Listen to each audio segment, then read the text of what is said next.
અને બીજું બેટા, જે લોકો પોતે પ્રેમમાં કે સંબંધમાં પોતાનું સાચું નામ નથી કહેતા, એ તમને સાચો પ્રેમ શું કરવાના હતા?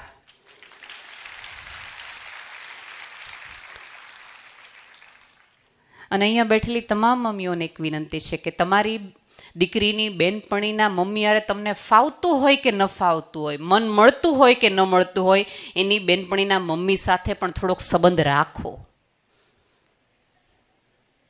ડાઉટ માટે નથી કહેતી, શંકા કરવા માટે કે ઓલા સીસીટીવી કેમેરા બનવા માટે નથી કહેતી, ખોટા જાસૂસી ન કરવા માંડતા કીધા પછી નેહલબેને કીધું હતું બધું કીધું ના, એ માટે નહીં. એ માટે કે તમને ખબર પડે કે તમારી દીકરીના મનમાં શું ચાલે છે. એણે તમને ન કીધું હોય, કદાચ એની બેનપણીને કીધું હોય, તો એકબીજા સાથે તમારી જ દીકરી છે એવી રીતે કહેવાનું રાખો. પણ સ્ત્રીઓની મોટામાં મોટી સમસ્યા એ છે, કાંઈક ખબર પડે, સિક્રેટ્સ ખબર પડે એટલે બીજા 3 જણને કહે શું નવીનમાં છે આજકાલ. એટલે કોઈ બેન એમ કે મને નથી ખબર, લ્યો તો હું ગામમાં રહ્યો છે, ઓલું આટલું નથી ખબર તમને. સાહેબ, કોકની દીકરીનું કાંઈક જાણવા મળે ને તો થોડું ઉપરવાળાએ ગર્ભ આપણને માત્ર સંતાન સાચવવા માટે નહીં, કોકની વાતો સાચવવા માટે આપ્યો છે. થોડુંક સાચવીને રાખો. આજે તમે કોકનું સાચવું છે, કોક તમારી. અને બીજું સૌથી તમે જોજો, ભાઈઓમાં સૌથી મને ભાઈઓની ગમતી વાત એ છે કે ભાઈઓ 4 કોઈ ખોટી વસ્તુ જોશે ને તો ક્યારેય કોઈને નહીં કહે, તમે એની પોતાની પત્નીને નહીં કહે. અને પાછા આપણે એમ કે તમે અમને કંઈ કહો જ નહીં. સ્ત્રીઓ એવું નહીં કરે. અહીંયા જ રેસકોર્સમાં 3 બેનપણી ઊભી હોય ને, કાંઈ અહાવ બિચારી એમથી હો, કોઈ જ ન હોય, રેસકોર્સમાં જ ઊભી હોય. લે, હું જ્યારે નીકળું ને એક જ વાર હોય. સીધા શું કામ આવા વાક્યોને બિનજરૂરી ગોસિપ બનાવ્યા રાખો છો? તમને શું લાગે છે કે આજે પણ 2023માં પણ દીકરી આવે છે તો કોઈને શું કામ નથી ગમતું? તમને એમ લાગે છે કે તમારા મમ્મી પપ્પા તમને પ્રેમ નથી કરતા? એવું નથી. પણ એક સ્ત્રી તરીકે અમને ખબર છે કે તમારે એક સ્ત્રી તરીકે આ આખા રૂટમાંથી પસાર થવું એ કેટલું અઘરું છે ને. એટલે એક માને એમ થાય કે મારી દીકરીને આમાં નથી મારે પસાર કરવી, એના કરતાં દીકરો હોય તો સારો. બાકી ભેદભાવ બીજો કંઈ નથી, ભેદભાવ સમાજનો છે. પણ આપણે બધા ભૂલી જાય છે કે સમાજ હું ને તમે બધાથી બનેલો છે. આપણે જોવામાં વલણમાં ફર્ક લાવશું તો ચોક્કસ ને ચોક્કસ આવતા દિવસોમાં સમાજમાં ફર્ક લાવશે. રાધર કોઈક સ્ત્રી કોઈ દીકરીની વાત કરતી હોય ત્યારે તમારે ઝાંસીની રાણી થવાનું હોય. હંમેશા કંઈને ઉપર ત્યાંથી કૂદકા ન મારવાના હોય તલવારો લઈને. થોડીક તલવારવાળી જીભ રાખીને કોકને કહેવાય, કોકની દીકરીની વાત કરતા આવી શરમ નથી આવતી? 2 વખત બોલજો તો ખરા. સાહેબ, આપણી દીકરીની નહીં, જગતની તમામ દીકરીની ઢાલ બનો ને ત્યારે તમે માં સાચા. પણ આપણે આપણી દીકરીની વાત કોઈ ન કરવી જોઈએ, બધાની દીકરીને આપણે વાત કરવાની. આવું ન કરો. સાચવતા સ્ત્રીને ઉદારતા અને સ્ત્રીની સરળતા માટે તમને દેવી કહેવામાં આવ્યા છે, 1000 હાથવાળી કહેવામાં આવ્યા છે, માતાજી કહેવામાં આવ્યા. તો સાબિત તો કરો. અને આ જગત તો તમને દબાવવા માટે, પછડાવવા માટે, તમારી નિષ્ફળતાની રાહ જોવા માટે જ દીધું છે. બહુ મોટા ઉપાડે. તમને શું લાગે છે કે જ્યારે ગામડેથી તમારા મમ્મી પપ્પાએ તમને ભણવા અહીંયા મોકલ્યા હશે ત્યારે તમારા મમ્મી પપ્પાને ગામવાળાએ, આજુબાજુવાળાએ, સગાવાલાએ કેટલાએ કીધું હશે ને વોટ્સઅપ યુનિવર્સિટીએ કીધું હશે કે દીકરીઓ ન ભણાવાય, બહાર ન મોરવાવું, કે જોતા નથી, છાપા વાંચતા નથી, કેવું થાય છે. તેમ છતાં તમારા મા બાપે આંખ આડા કાન કર્યા, વધારાના પૈસા લીધા, પોતાની જરૂરિયાતો ઓછી કરી અને તમને અહીં સુધી મોકલ્યા કે કાંઈ નહીં, મારી દીકરી આવું નહીં કરે, મારી દીકરી આવું કાંઈ નહીં કરે. તમને ગામડેથી અહીંયા ભણવા શહેરમાં એટલા માટે મોકલ્યા છે કે તમને આધુનિક જીવનનો ભાર થાય, તમને આધુનિક શૈલીની ખબર પડે. પણ એનો અર્થ એ નથી કે તમે સ્વચ્છતા તરફ જતા જાઓ. એણે મૂકેલા વિશ્વાસ ઉપર તમે સડસડાટ 180ની સ્પીડે ગાડી ચલાવો અને કેટલાના રોડ આમથી આમ કરતા જાઓ. વસ્ત્રોમાં જ્યાં સુધી તમને આધુનિકતા લાગશે ત્યાં સુધી તમને આધુનિકતા સમજાણી જ નથી. જે દિવસે તમારા વિચારમાં આધુનિકતા આવશે તે દિવસે તમને સમજાશે કોને આધુનિકતા કહેવાય. બેટા, તમારા મા બાપે કેટલી તકલીફોને મૂંઝવણો સમાજ સાથે લડીને હજી પણ આ જગતમાં દીકરીઓને ભણાવવા માટે મા બાપે ક્યાંક ને ક્યાંક ફાઇટ કરવી જ પડે છે. જ્યારે આવા તથ્યના કેસો વાંચે છે, સાંભળે છે, ત્યારે 12 ભણતી તમામ દીકરીઓના મા બાપને લોકો ફોન કરીને કહે છે, મેસેજ કરીને મેસેજ ન કરે તો મેસેજ ફોરવર્ડ કરે છે કે જોવો 12 ભણતી દીકરીઓ શું કરે છે. અને બેટા, અમારે તમને બધાને તમારા કરતાં પણ વધુ મજા કરાવડાવી છે. અમે ઈચ્છીએ જ છીએ કે આ જગતનું તમામ સુખ તમને મળે, તમામ લાઈફસ્ટાઈલ તમે જીવી શકો, પણ એનો સમય છે અને એનું પાત્રની પસંદગી છે ને, એ તમે યોગ્યની તમને સમજદારી આવી જાય ને એટલી, ત્યાં સુધી જ. આમાં તકલીફ કેવી છે ખબર છે? તમારી મમ્મીઓને ભણવું હતું પણ એને પરણાવી દેવામાં આવી. અમારે તમને ભણાવત ને તમારે પરણી જાવ છે. ઊંધું થઈ ગયું છે. હા.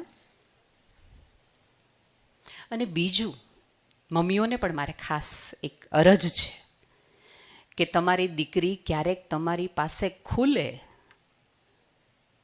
ત્યારે એને સાંભળવાનું રાખો.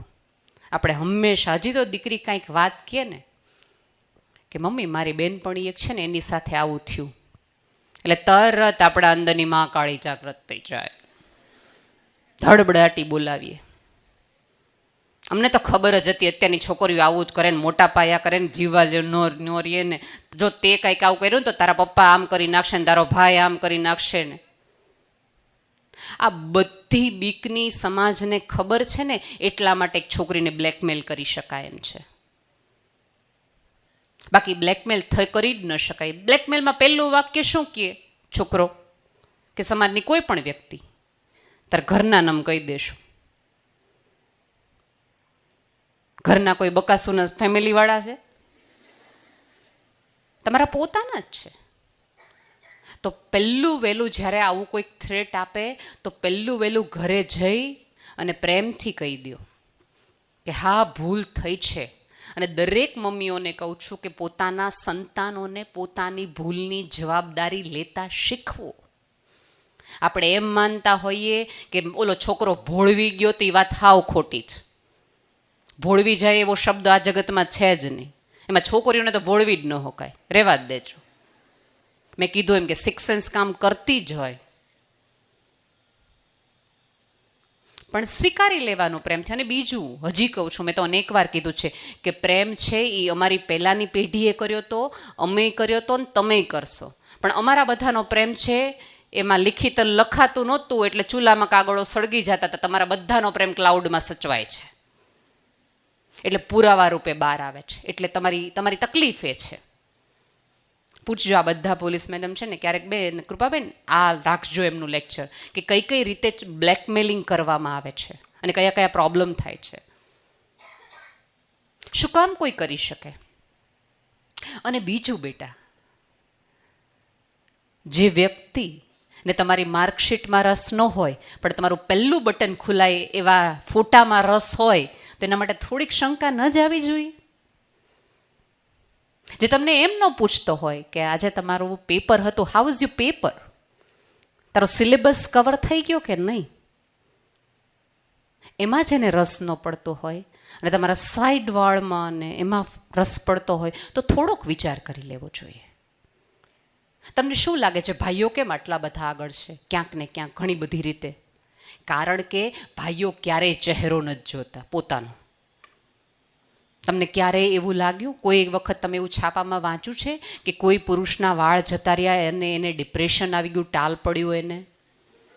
આપણને 4 પિમ્પલ્સમાં આવી જાય છે. આપણને બધાને આપણા શરીરથી સૌથી વધુ ફરિયાદ છે. મને ઉપરવાળા થોડીક લાંબી કરી હોત તો સારું હોત, થોડીક ધોળી કરી હોત તો સારું હોત. કરલી વાળ છે ને સ્ટ્રેટ કરાવવા છે, સ્ટ્રેટ છે ને કરલી કરાવવા છે. જાડા છે ને પાતળા થવું છે, પાતળા છે ને જાડા થવું છે. કેમ આટલી બધી કમ્પ્લેન આપણને આપણા શરીરથી છે? અને તેમ છતાં આપણે આપણા શરીરનું એપ્રિશિએશન જગત આખા પાસેથી ઈચ્છીએ છીએ. Be beautiful by heart, by nature. સાહેબ તમારા ફોટા આ રીતે નહીં, પણ સાહેબ તમે કામ એવું કરો કે તમારું ગામ તમારા ફોટા મૂકે સામેથી ગોતીને. તમારા ફોટા માગવા ન પડે. તમે કામ એવું કર્યું હોય કે લોકો આખા હોર્ડિંગ્સ તમારા નામના મૂકે. ભણો એવું, કારકિર્દી એવું બનો કે જે વ્યક્તિઓએ તમારા મમ્મી પપ્પાને કીધું હોય ને, તમારા મમ્મી પપ્પા કોલર ઊંચા કરીને હકી. જો આના સમાજ છે ને તો બહુ વિચિત્ર છે.